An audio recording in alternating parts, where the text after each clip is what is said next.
Hyderabad Jubilee hills Sriram Nagar లో చెలరేగిన అల్లర్లతో పోలీసులు భద్రత పెంచారు. 144 సెక్షన్ విధించిన పోలీసులు కట్టుదిట్టమైన భద్రతను ఏర్పాటు చేశారు.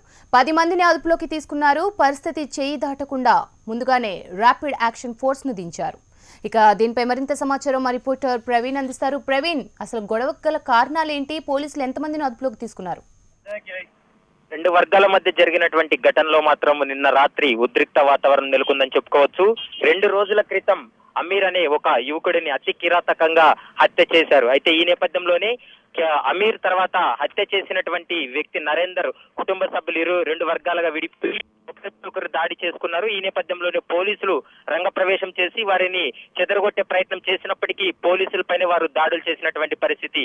ఇళ్లలో ఉన్నటువంటి వారందరినీ బయటికి తీసుకొచ్చి వారిని అతి దారుణంగా వారిని కూడా కొట్టడం జరిగింది. ఈ నేపథ్యంలోనే పోలీసులు ఇరు వర్గాల పైన కూడా లాఠీ చార్జ్ చేశారు.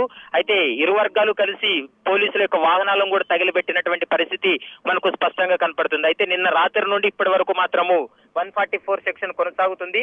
ఇప్పటికే ఈ ఘటనలో మాత్రము 10 మంది యువకులను అదుపులోకి తీసుకోవడం జరిగింది. వారిపై కఠిన చర్యలు తీసుకుంటామంటూ కూడా సిపి మహేందర్ రెడ్డి చెప్తున్నారు. అయితే ఈ నేపథ్యంలోనే ఈ నెల రోజుల లోపలే ఇలాంటి వర్గపోరు ఘటనలు మాత్రము 3 చోటు చేసుకున్నాయి. అయితే కావాలనే ఉద్దేశపూర్వకంగా ఇలా రెచ్చగొట్టి తర్వాత దాడులు చేస్తున్నారనేది కూడా పోలీసుల విచారణలో వెల్లడైనటువంటి పరిస్థితి కనపడుతుంది.